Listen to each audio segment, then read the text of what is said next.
Hi, and welcome to the third learning unit in this course. This learning unit is packed with exciting digital marketing strategies you can start implementing, starting with a general digital marketing strategy process framework.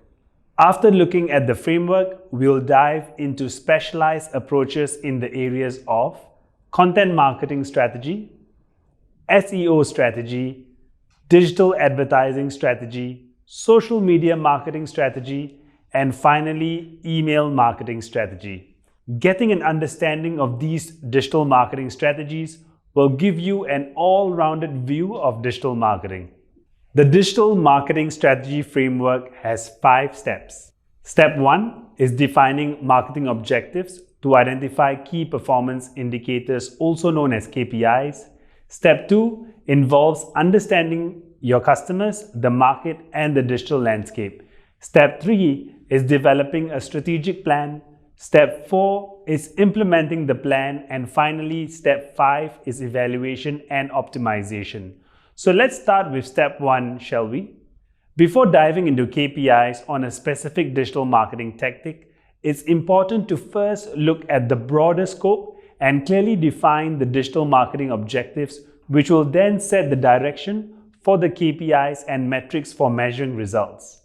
The broad digital marketing objectives are: number 1, amplifying brand awareness; number 2, generating interest; number 3, lead generation; and number 4, increasing sales. Once digital marketing objectives have been set, then it's time to whittle down to KPIs which are more specific and they follow SMART goals. So what exactly are SMART goals? SMART goals are specific, meaning that goals need to be narrow in order to communicate and comprehend what needs to be achieved easily. They are also measurable because measurable goals allow for reviews to decide whether or not a goal has been achieved.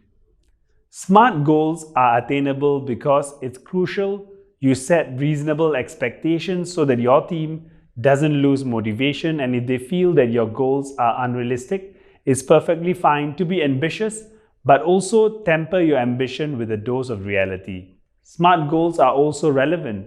KPIs should be aligned with the broader business objectives in order to have proper positive impact on the overall performance of the company. Finally, SMART goals are time-bound, meaning that goal setting has to follow a strict timeline in order to be effective, both in the sense of the impact the campaigns need to have, as well as ensuring that the team members are moving efficiently with enough motivation to achieve their targets in a timely manner. Here, we can take a look at an example of what a KPI template will look like based on the earlier example of the Singaporean cafe located in the Central Business District. Taking a look at the KPI template, you can see that the KPIs follows SMART goal setting. Study the table and use it to inform your very own KPI setting in the future. Step 2 in your digital marketing strategy involves understanding your customers, the market, and the digital landscape. To do this effectively, you need to be on top of a few things. You will need to do competitor and audience analysis, as well as benchmark your competitors to know where you stand against them. Thankfully, we have an abundance of tools that can help us do these things. So let's look at some of the more prominent ones.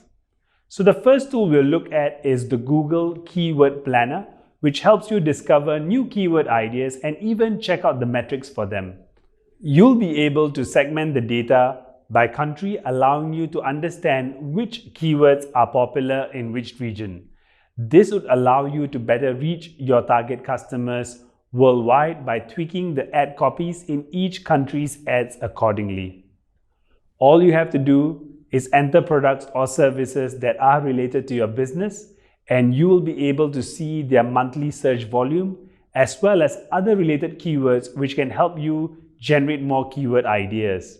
Another powerful competitor and audience research tool is SEMrush, which is a powerful SEO keyword research tool that will do your keyword research, track the keyword strategy used by the competition, run an SEO audit of your site, and hunt for backlinking opportunities, among other things. Ubersuggest is another such tool. It's a free-to-use SEO keyword research tool that will help you hone in on generating new keyword ideas and offer you domain overviews, among other things. Facebook Audience Insights is perfect for generating an aggregate comparison between two groups of people, the people connected to your Facebook page and the people on Facebook. The idea behind this comparison is to allow you to create content that will better resonate with people and to find more who are like your current audience. Google Analytics is a free web analytics service that will provide an in-depth look at who visits your website, thereby allowing you to make the right strategic changes where needed. And then, of course, we have to benchmark our competitors. We do this through ad research on platforms such as Moat, which offers solutions for advertising effectiveness, brand safety, ad verification, attention, cross-platform reach, and frequency. Facebook Ad Library, which allows you to discover ads that are running across Facebook and gather information about the ads. You can search using an advertiser's name, perhaps your competitors, to check what they have going on. Finally, these are some other methods you should use to stay on top of your competition and audience analysis. Number 1, SimilarWeb, which provides web analytics services and offers its users information on their clients and competitors' web traffic and performance. Number 2, Google Trends, which analyzes the popularity of top search queries in Google Search across various languages and regions. You'll find graphs that allow you to compare the search volume of different queries over time. Number 3, Government Stats. Number 4, Existing customer data. Number 5, Visiting competitors. Number 6, Research findings from surveys and focus groups. This brings us to the end of step 2. In our next video, we dive into step 3 of your digital marketing framework, developing a strategic plan. So see you there.